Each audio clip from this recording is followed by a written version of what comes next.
let's move to part number 4 of GSTR 9. Part 4 talks about details of taxes paid declared in the return file during the financial year. As far as part 4 is concerned, part 4 में केवल और केवल एकमात्र table है, that is table number 9. और table number 9 में बड़ी specific सी information आपसे मांगी गई है.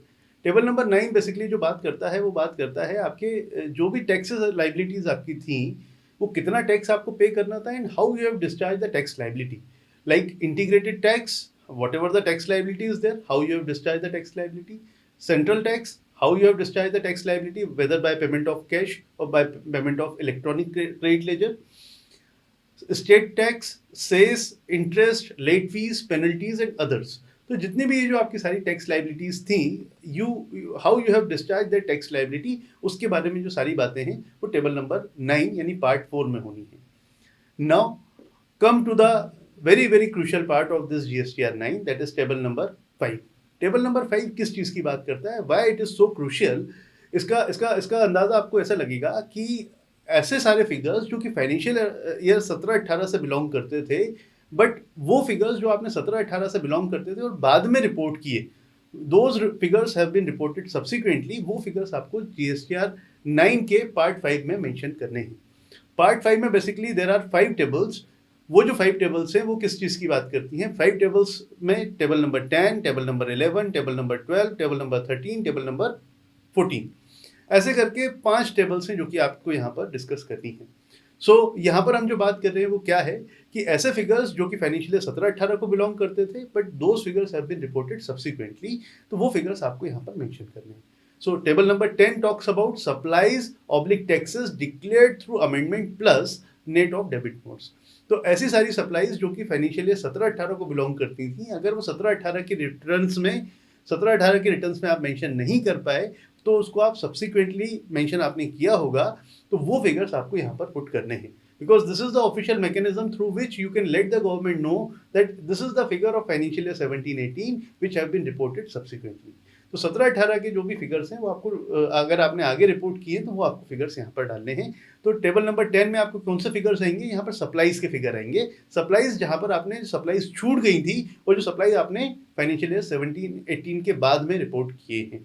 जैसे हमारा जो पुराना एग्जाम्पल था उसमें जनवरी 2018 का एक 10 लाख रुपए की सेल जो कि आपकी छूट गई थी, जो कि आपने अगस्त 2018 की GSTR 3B में मेंशन किया. So in that case you will have to put that figure of rupees 10 lakhs here, और उसके बाद जो भी टैक्स लाइबिलिटी बनती थी वो आपको यहाँ पर मेंशन करनी पड़ेगी. Similarly table number 11 talks about supplies oblique taxes declared through amendments. So यहाँ पर हम किस चीज़ की बात करने वाले हैं? यहाँ पर हम बात करेंगे कि सप्लाईज हो सकता है आपकी ज़्यादा रिपोर्ट हो गई हूँ जो कि बाद में आपने रिड्यूस की हूँ, तो वो फिगर्स आपके यहाँ पर नेगेटिव फिगर्स आएंगे. Then table number 12 talks about reversal of ITC availed during the previous financial year. तो अगर आपने कोई ITC गलत अगर ले लिया और उसका रिवर्सल करना था in this particular financial year, so in that case that has to be put here. और ITC availed for the previous financial year, यानी 17-18 की जो ITC है जो कि आपने बाद में अवेल की है, so that figure you will have to put here. So this is table number 10, table number 11, table number 12, table number 13. So these are 4 tables which belongs to this particular part. Now let's move to another part, that is table number 14. Table number 14 talks about differential taxes paid on account of declaration in table number 10 and table number 11 above. That means कि अगर कोई आपका turnover छूट गया था report होने से, सो वो जो टर्नओवर रिपोर्ट होने से छूट गया था उसकी वजह से अगर कोई डिफरेंशियल टैक्स आपको पे करने की लाइबिलिटी आती है, तो उसके लिए टेबल नंबर 14 आपको दिया गया है कि how much tax is payable and whether the tax has been paid और नॉट. तो if you have already discharge the tax liability you will put figure in taxes paid, और if you have not paid the tax तो आपको वो taxes कैसे पे करने हैं, तो GSTR 9 में इसका मैकेनिज्म भी दिया गया है. तो अगर आपने कोई टर्नओवर था फाइनेंशियल ईयर 17-18 का जो कि 17-18 में रिपोर्ट होने से छूट गया था और सब्सिक्वेंटली भी आप अभी तक रिपोर्ट नहीं कर पाए हैं, तो GSTR 9 में आप उस टर्नओवर को सब्सिक्वेंटली रिपोर्ट कर सकते हैं. और उसके ऊपर जो भी टैक्स लाइबिलिटी आपकी आएगी, that tax liability you can discharge through filing of GSTR 9. तो थ्रू DRC03। तो DRC03 के थ्रू आप उसको पे कर सकते हैं। DRC03 जब आप फिल करने जाइएगा तो वहाँ पर एक ड्रॉप डाउन लिस्ट आएगी। उस ड्रॉप डाउन लिस्ट में आपको एनुअल रिटर्न सेलेक्ट करना होगा और जो भी आपकी एडिशनल टैक्स लायबिलिटी है, that additional tax liability you can discharge by using GSTR, by using DRC03 form. So ऐसा करके पार्ट 5 में आपको ये कुछ बेसिक इन्फॉर्मेशन है जो कि पुट करने की आवश्यकता है और जो आप यहाँ पर figures put करेंगे। So table number 10, 11, 12, 13 and 14 we have discussed now. So with this part 5, that is very crucial part of GSTR 9, we have completed. Now let's come to another part, that is part 6. Part 6 is nothing but it is other information related to GSTR 9. So let's start with this table. Table number 15 talks about details of refunds and demands. So it has nothing to do like how much refund you have claimed, they want that figure. What how much refund has been sanctioned, that figure they want. उसमें से कितना आपका अगर कोई refund reject हुआ है तो वो फिगर आप बता दीजिए, और आज की डेट में कितना रिफंड पेंडिंग है जो आपने अप्लाई किया है but it has not been granted yet. तो ये सारे फिगर्स आपको वहाँ पर मेंशन करने हैं। Same is the case with total demand, कि कितनी डिमांड आपके लिए रेज की गई है, उसमें से कितनी आपने पे कर दी है और कितनी डिमांड आज की डेट में पेंडिंग है। तो ऐसे करके टेबल नंबर 15 में रिफंड एंड डिमांड से रिलेटेड इन्फॉर्मेशन आपसे मांगी गई है। That is very statistical information and you can give it. और मोस्ट ऑफ द केसेस में आई बिलीव कि ये इन्फॉर्मेशन बहुत ज़्यादा होगी ही नहीं, क्योंकि रिफंड बहुत कम केसेस में है। डिमांड सभी ईवेबल की छोड़ दीजिए तो और कोई डिमांड जनरली भी डिपार्टमेंट की तरफ से रेज नहीं की गई है। Now let's move to another table, that is table number 16. Table number 16 talks about basically 3 points. First, table number 16 talks about supplies received from composition taxpayer. तो ऐसी इनवर्ट सप्लाई जो कि आपने कंपोजिशन टैक्स पेयर से procure किए हैं वो figures आपको यहाँ पर मेंशन करने पड़ेंगे। तो आपकी जो भी इनवर्ट सप्लाईज हैं उसमें से आपको आइडेंटिफाई करना पड़ेगा कि supplies from composition dealer you will have to put here. Now point number B talks about deemed supply under section 143। तो 143 में जो भी डीम्ड सप्लाई है that figure you will have to put here, and goods sent on approval basis but not return. So ये जो सारे 3 figure हैं statistical information है, you need to put it here in table number 16. Now let's move to table number 17.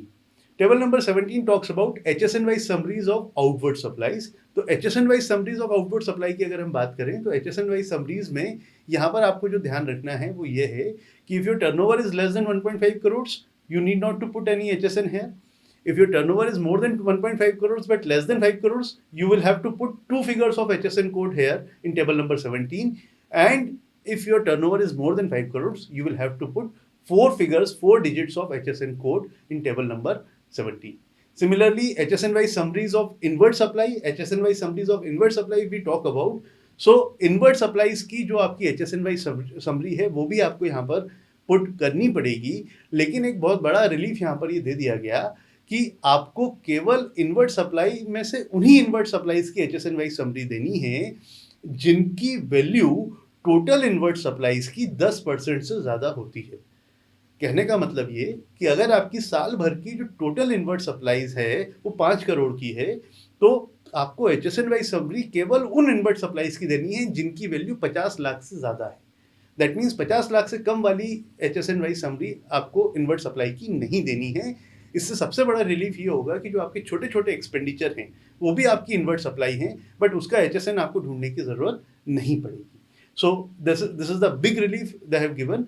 And last table of this particular form is table number 19, that is late fee payable and paid. तो this column will come into the picture only when you file this annual return belatedly. जब आप इस return को late file करेंगे, जैसे 30 जून 2019 is the last date, अगर आप तब तक फाइल कर देते हैं कोई बात नहीं, अगर आप उसके बाद इसको फाइल करते हैं so in that case late fee is applicable and that late fee is 200 rupees per day, 200 rupees per day subject to maximum of 0.5% of the turnover. So ये जो लेट फीस है ये कहाँ तक जा सकती है, 200 रुपये पर डे से शुरू होगी और इसका जो मैक्सिमम सीलिंग है that shall be 0.5% of the turnover. तो ये आपको ध्यान रखना है कि अगर आप ये लेट फाइल करेंगे तो होगा। And the last part is the verification that has to be done by the dealer itself. सो डीलर को ये यहाँ पर इसको लास्ट पार्ट में आकर के एनुअल रिटर्न को यहाँ पर वेरीफाई करना है। एंड ऑनलाइन जैसे आप रिटर्न्स को वेरीफाई करते हैं सिमिलरली यहाँ पर करना है, either by way of EVC और by way of digital signature. So this is how the GSTR 9, the annual return concept, is there, and annual return has to be filled like this. So I wish you all the very best for your future endeavors. Thank you so much for listening me very patiently. Thank you.